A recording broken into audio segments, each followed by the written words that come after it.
Have you ever felt like a game has been so close to being great, but instead it drives you absolutely insane?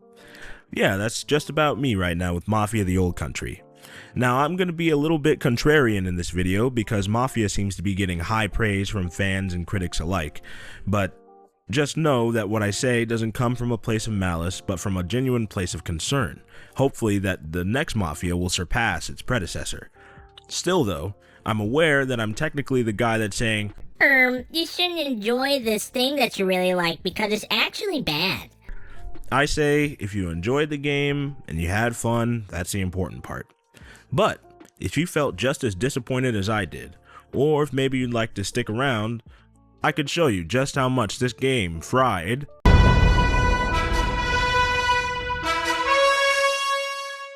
Hi, this is Editing Wayne here. I just wanted to say something really quickly. I forgot to say that there are massive spoilers in this video. Massive spoilers for Mafia: The Old Country. I mean, not that you really give a fuck, but I mean, maybe you do and you actually want to play the game. So if you're watching this and you stop right now. You stop that right now. And if you want to play the game, you go play the game, and then you can come back or not.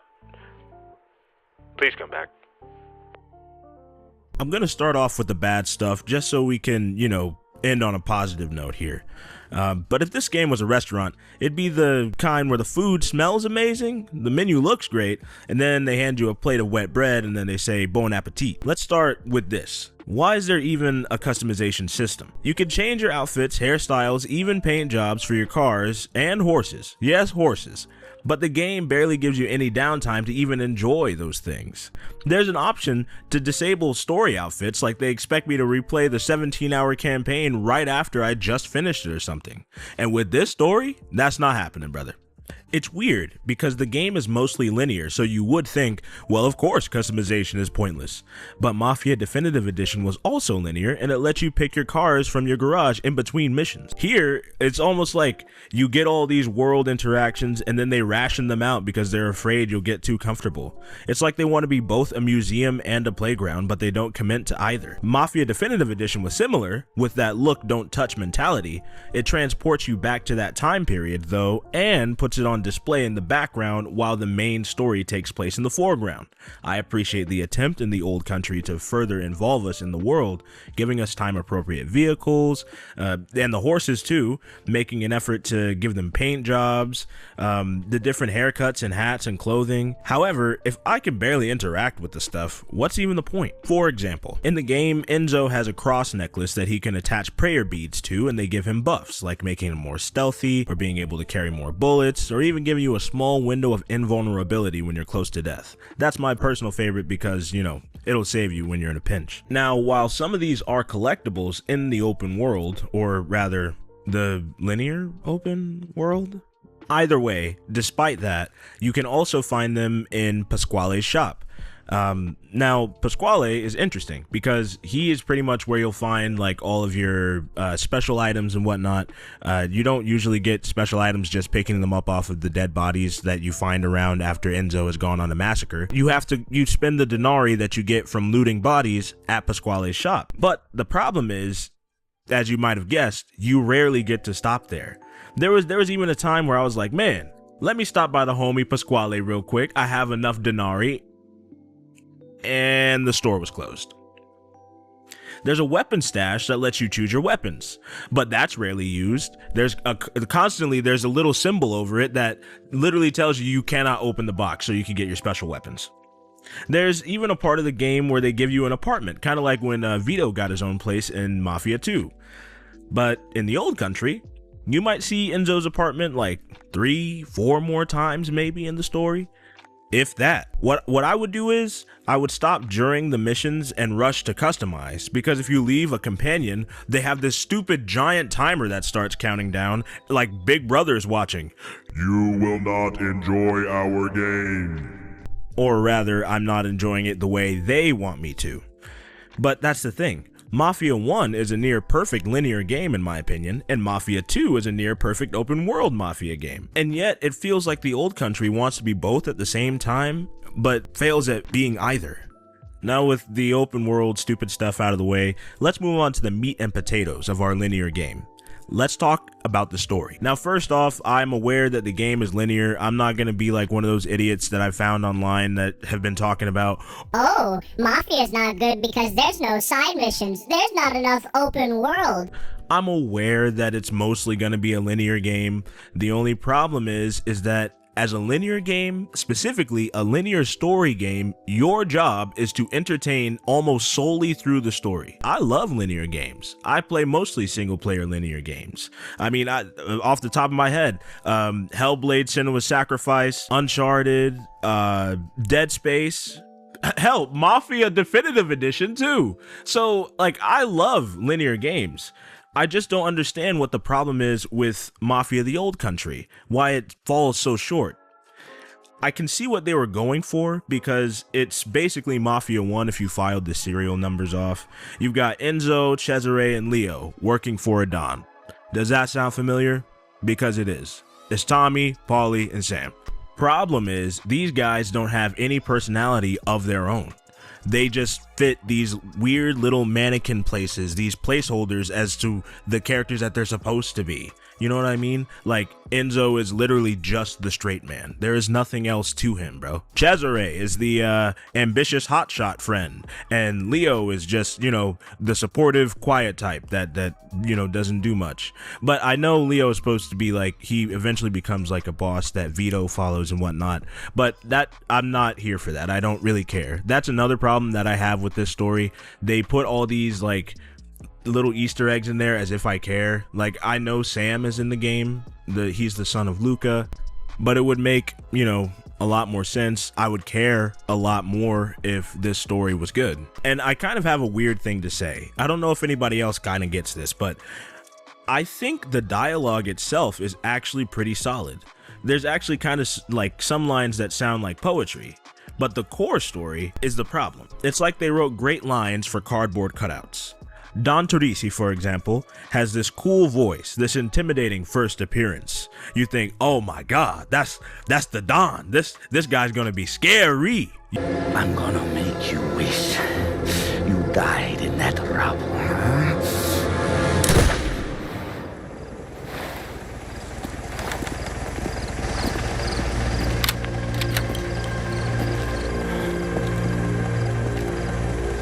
What are you doing here, Damiano? Answer me. Don Torrisi, this is Caruso.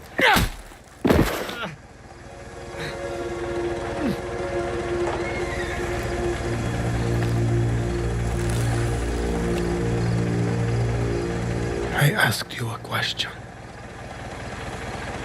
The boy owes a debt. We tracked him. In the dark, he must have crossed over. We mean no disrespect. We'll take him. Be on our way. The boy goes nowhere with you. You know, like he just scared my foreman away. I mean, yeah, this guy's the real deal. And then nothing. He doesn't do anything. It's like they took Marlon Brando from The Godfather and then only put the slow, boring parts in there. It's almost like they wrote certain lines to put in trailers and draw people in, but it has absolutely no substance. I'll give you a brief synopsis of the story. You play as Enzo, a young worker. Well, he's low-key a slave. He's basically a slave. I hate to say it, but it's slavery, basically. They call him a Caruso. He is a mine worker. That's clearly a title that is seen as probably one of the lowest in Sicilian society. He works in a mine owned by Don Spadaro, you and your friend, who I don't even remember the name of, and he doesn't even matter because he dies in the beginning anyway. Harry! Minchia! The money! Forget it! We need to go! Oh, a dollar! However, the plot-convenient death of his friend sets Enzo off and makes him challenge the foreman to a fight. Knife fight, specifically. And I hope you like those, because that's just about the only action you're gonna get for the first 4 to 5 hours of this bullshit game. Boy, this is a grown man's business. Suka minchia! You'll pay for what you did.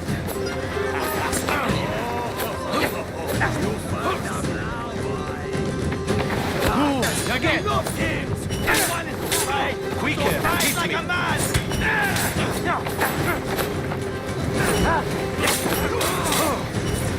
Fully now.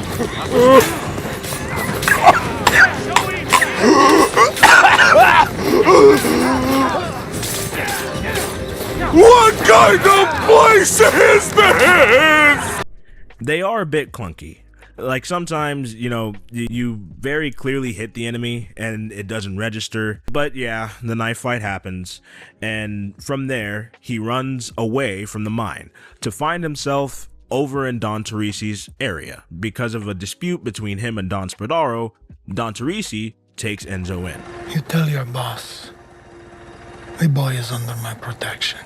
With Luca being kind of a mentor, almost like an older brother figure to Enzo. Feel the weight.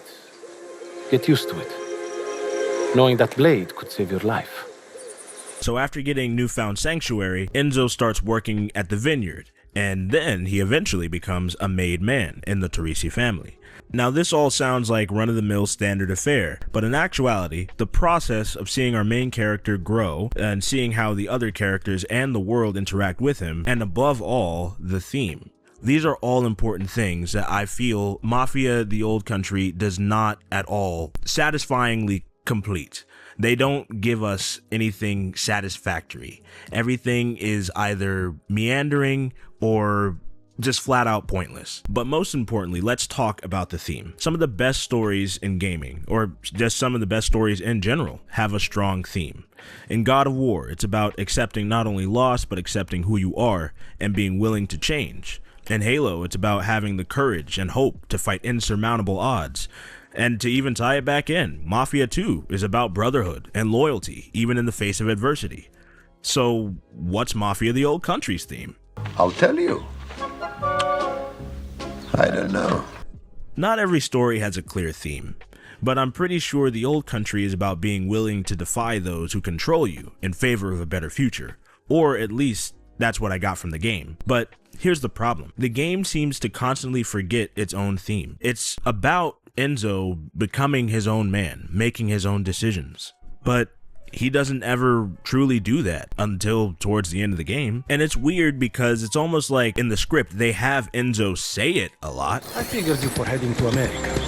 To make your fortune, like so many others. Everything I want is here. Oh. And what is it you want? To live how I choose. I'm going far away from this place, Gaetano. Never coming back. Bastards would have to kill me first. This way, take the scenic route. Good idea. Imagine a life stuck with him. You at least can decide who you marry. My future is bound in service to my father. We do not always get to choose what we do. Isn't that what you told me? What happened to choosing who we are? There is more to this life than duty, Enzo. Over here, raise the gate. Good. Let's keep moving.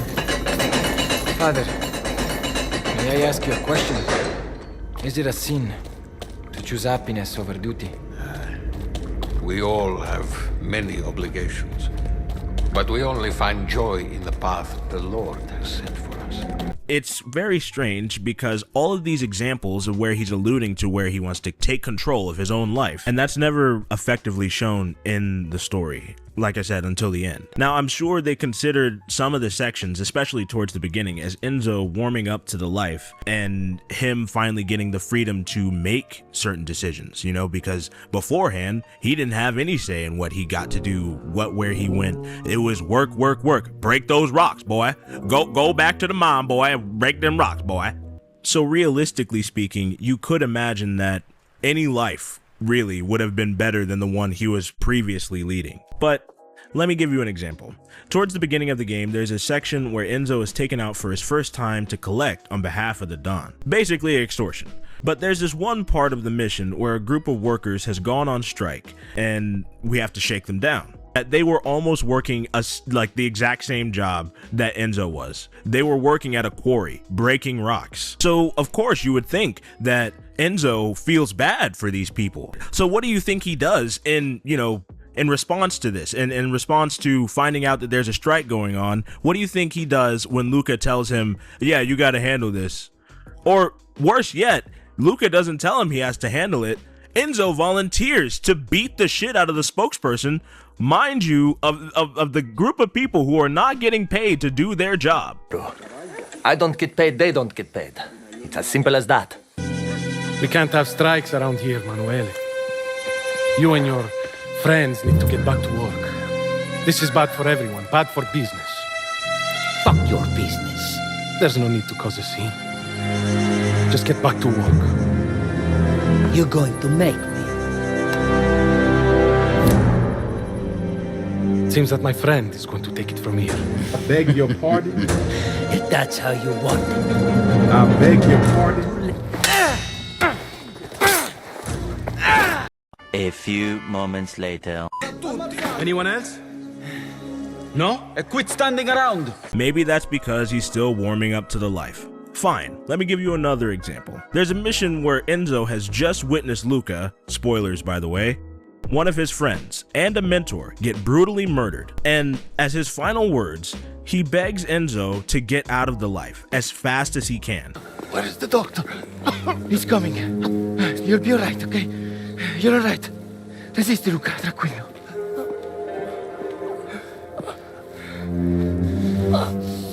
God, forgive me. It's look at me. Get up. If you can. Get up.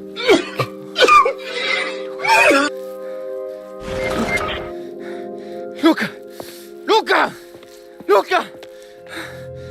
Now, for most characters, this would fuel the fire that causes a major change of heart, but not in Enzo's case. In the following mission, Don Torrisi sends Enzo on a nearly impossible mission to infiltrate a very public opera house and assassinate Baron Fontanella and Don Spadaro as revenge for Luca, which I understand, right? But right after, the man's dying words were, "It's not worth it. Get out of this life as quickly as you can." Then, right after, Enzo's girlfriend tells him that she's pregnant and her child needs their father. What does he do? He goes to the opera house, on the Don's orders, of course. Like, what? Now, I give those two examples because those examples happen both at the beginning and the ends of the game, meaning that Enzo has not grown in the slightest.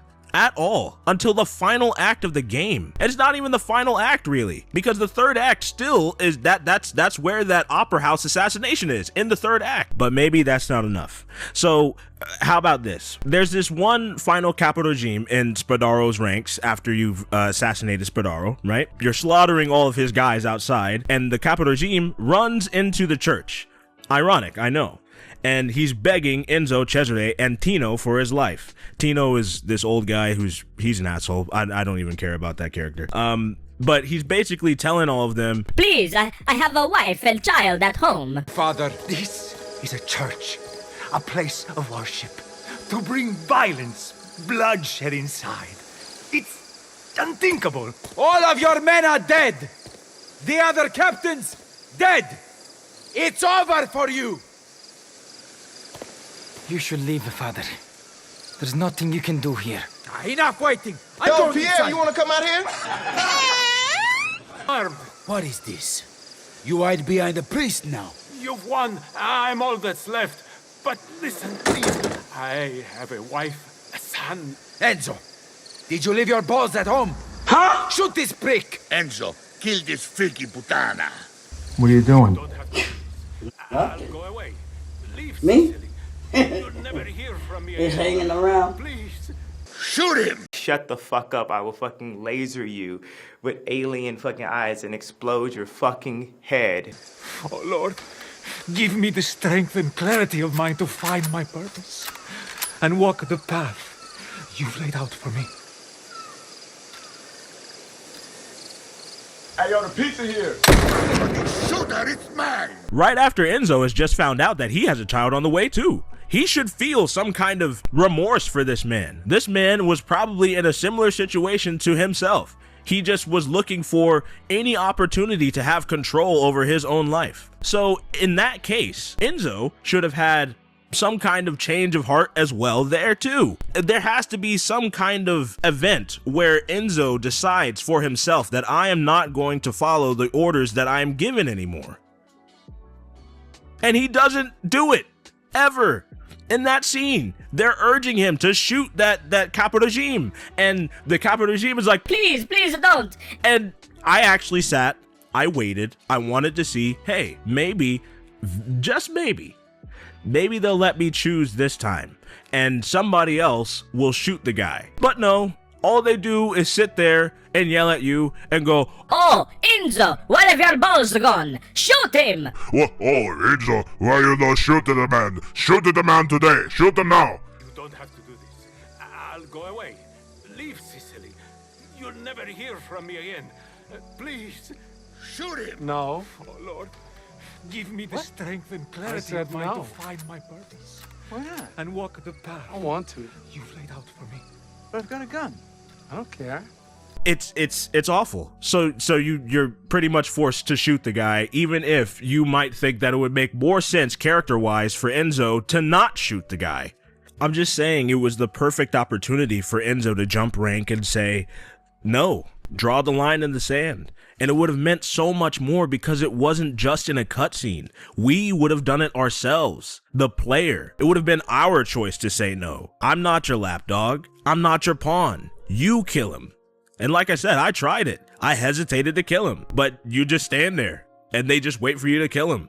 So you do it so you can progress the story, this bullshit ass story. I don't know, man. Like, this whole idea of Enzo living for himself, it sucks that it takes a volcanic explosion for it to happen. Now, I will say, maybe they thought that this would be a better way to show Enzo's defiance, but there is this one certain circumstance where Enzo will defy the dawn, his relationship with Isabella.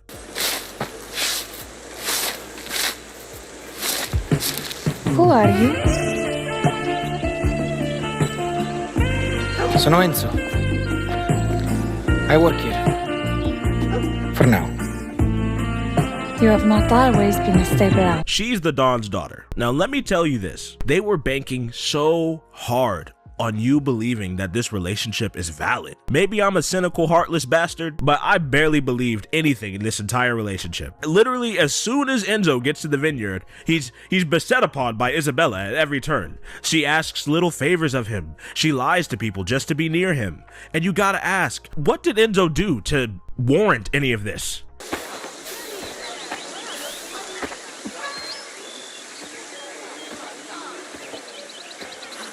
I was not sure you could read.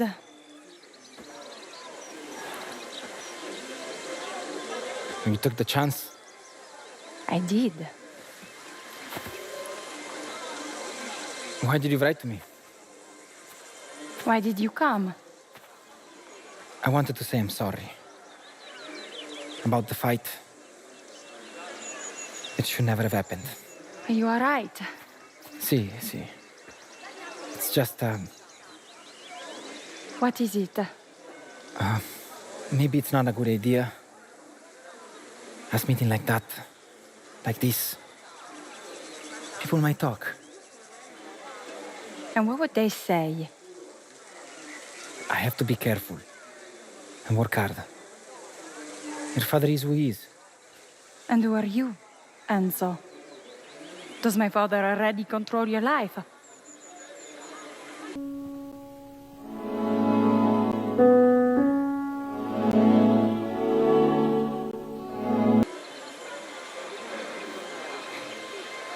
I'm sorry. Hey. What are you doing? Looking for Luca. How is he? Sticking around where you don't belong would be the last thing you do. Capisti? He isn't particularly verbose with Isabella, and somehow she says that when Enzo speaks to her, he doesn't talk down to her. That's what drew her in. If you rephrase this, that means that she was treated so terribly by every other man in her life that when somebody treats her with common decency, she's in love, bro. What? This is the relationship I'm supposed to be rooting for? This girl who has clearly been, unfortunately, abused by her father emotionally, by Tino emotionally. I get it, I understand, but at the same time, that's not a relationship. That's trauma bonding, bro. It's depressing. And then that depressing ass shadow follows their relationship. They don't feel like they're madly in love. They feel like they're in, and I can't stress just how much I hate this phrase, but it's the only thing that can really explain this. They're in a situationship. Enzo has never been showered with praise and adulation like this before. Despite his hesitations, Isabella prods and pokes anyway. Like bad touch type prod and poke. But either way, I mean, it just gets worse as Isabella is continuously begging Enzo to stop listening to her father's orders. Like she also realizes that Enzo has fuck all to do with this story's theme too. Then, oh my god, the big moment when we find out that she's pregnant. Like I said earlier, Enzo's just like, yeah, I don't know what to do with this information. I'll just go on a suicide mission for your dad. Good luck raising my bastard. Like, dude, am I supposed to like root for this guy? Really? How in the fuck? And bro, the icing on the cake, Enzo comes back a changed man, I guess, you know, after massacring a bunch of guys at the opera house, and he apologizes for leaving Isabella, and that he didn't know what to do or what to say when she found out, or when he found out that she was pregnant. What an asinine way to make up for poor storytelling. Then all the side characters fall just as flat. Cesare is a Polly or Joe stand-in, and let me tell you, a teaspoon of Joe or Polly's personality completely blows anybody in this cast out of the water.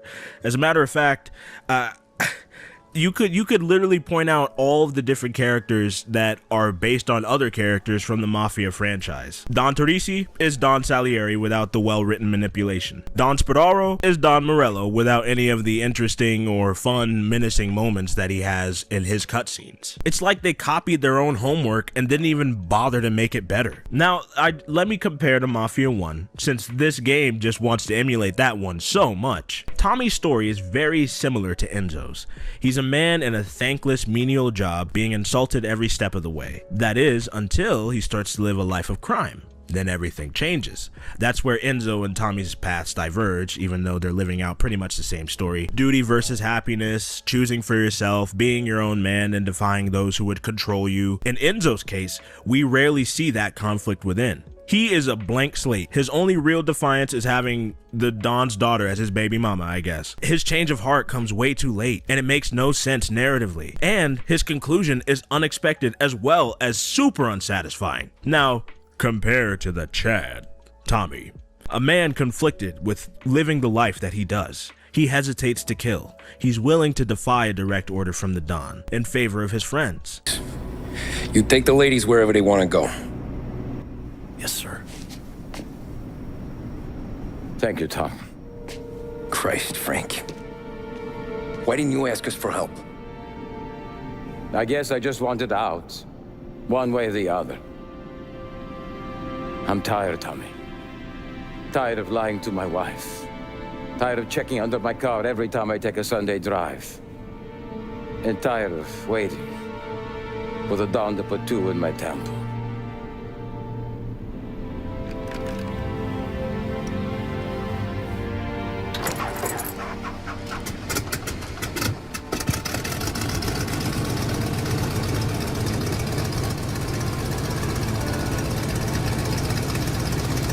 God damn you, Frank.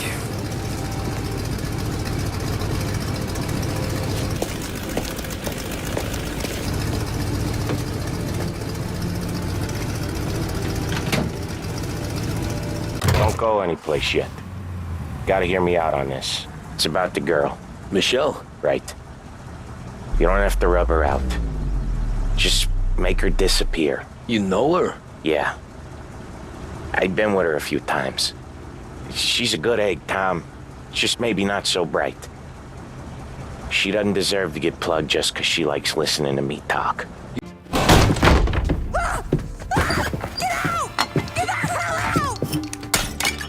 You, Michelle? What's it to you? Fella named Sam is one of your regulars.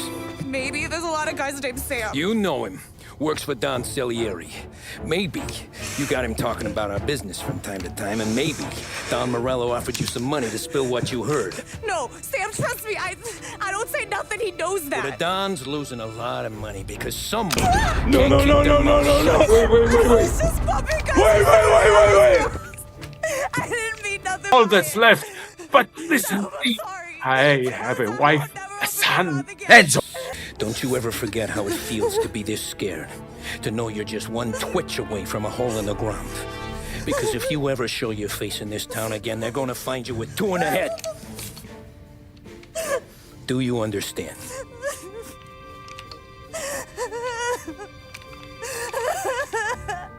Lucky for you, Sam's got a big heart. Get dressed and make tracks. This place is gonna blow soon.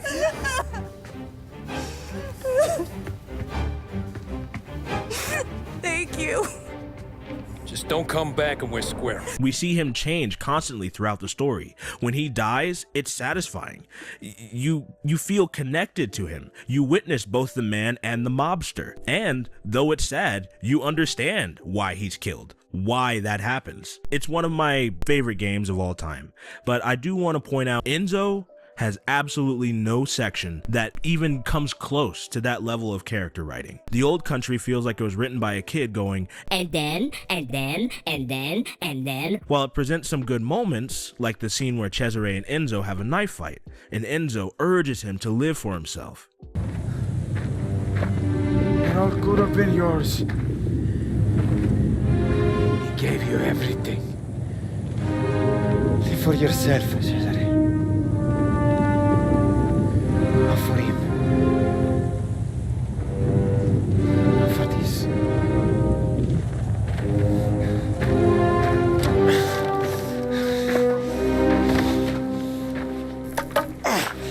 But guess what?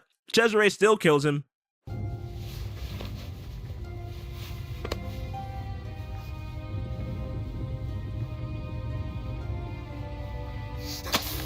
I'm sorry.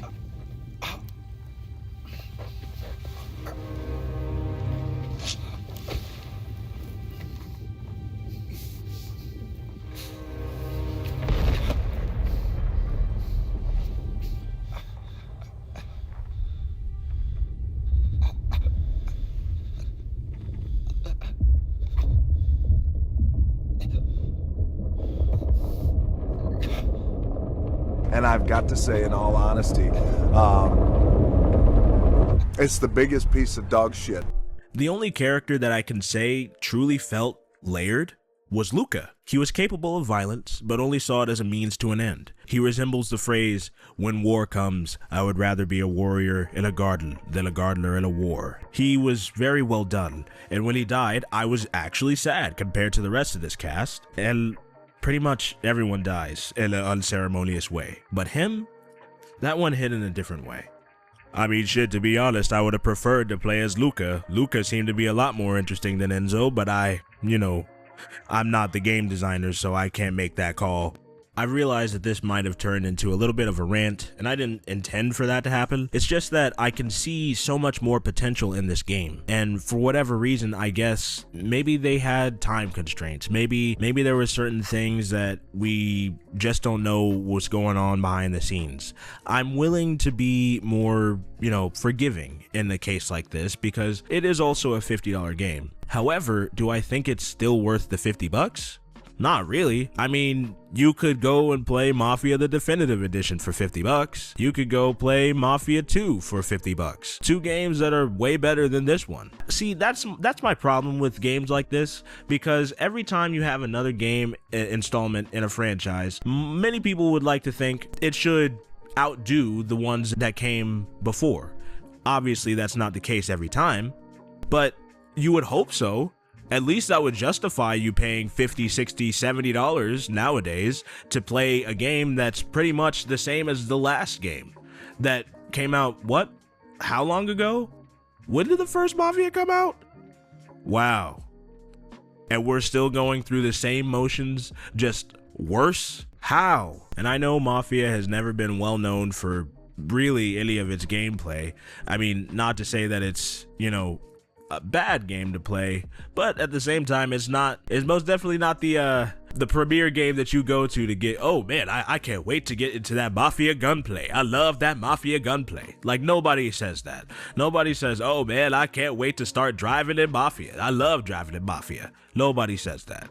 So, on the one hand, I can totally understand, like, when people say, well, it's not about the gameplay, it's about the story. But if that's the case, then why is the story so lackluster? Dude, that's their only focus, really, making a good story. If you want us to watch a 17-hour long cutscene, fine. At least let it be good. And I'm not trying to get anybody to turn on the game or say that you should hate the game, but I do remember when people used to get more pissed about games like this. Like, you know, The Order 1886, Rise, Son of Rome, you know, the games I'm talking about. The linear game that thinks it's deeper than it actually is, but it's really just a tech demo with half-baked ideas wedged into it, and then they call it a game, and then they sell it to you for $50 or $60, and you feel like you've wasted your money after you finish that 17-hour campaign.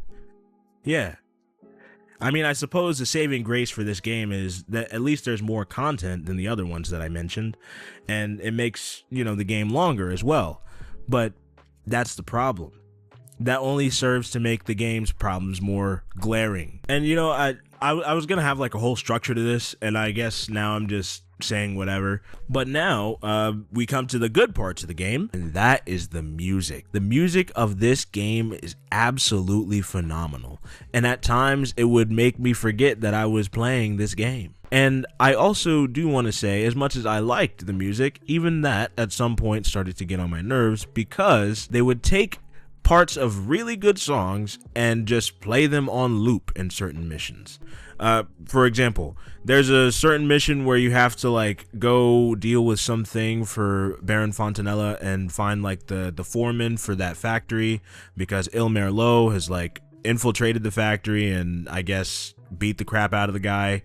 But during that combat section, they continuously play the same like 1 minute of music over and over again.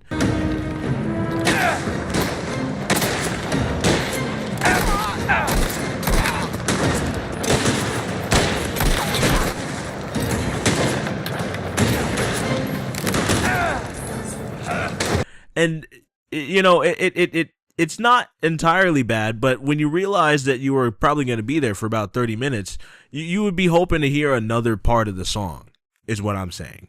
But overall, I do really love the music. The music is very well done here. And there's even a section in the menu that lets you listen to certain tracks.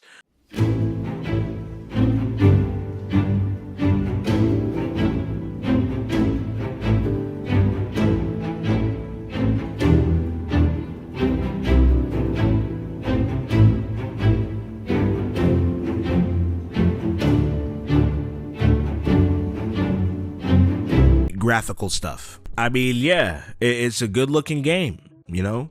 Not to say that that's easy to do nowadays, but that is pretty easy to do nowadays. To be honest, to make it a game look good is not that hard nowadays. So as impressive as I find it, it's still disappointing. But this video has gone on longer than it needed to. I just kind of wanted to rant about this game a little bit because I'm seeing all these 8s and all these 9s, and I'm like, dude, did we play the same game?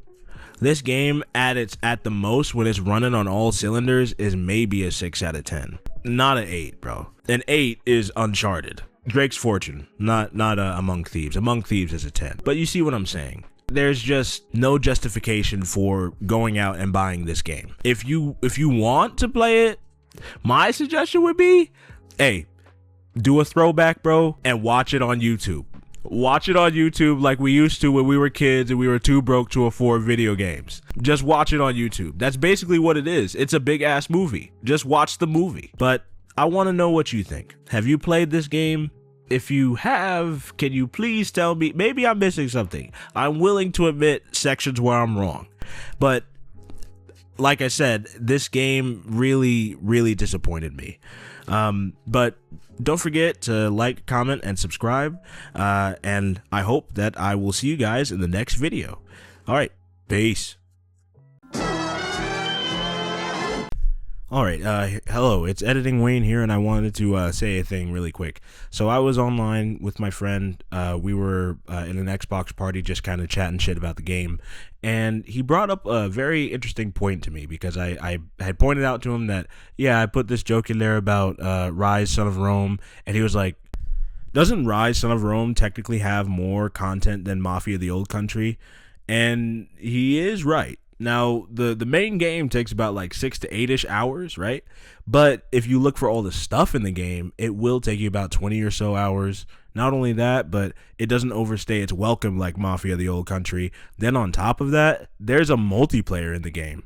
I know, a multiplayer. In this random single player cash grab game that was literally just meant to be a tech demo. Kind of crazy. So, realistically speaking, you might actually have a better time with something like Rise, Son of Rome, because my friend Jake surely did, and he was the one who bought the game. He got it for his birthday. We game share, and it was a gift to himself. And unfortunately, this was just not the right gift to get, man.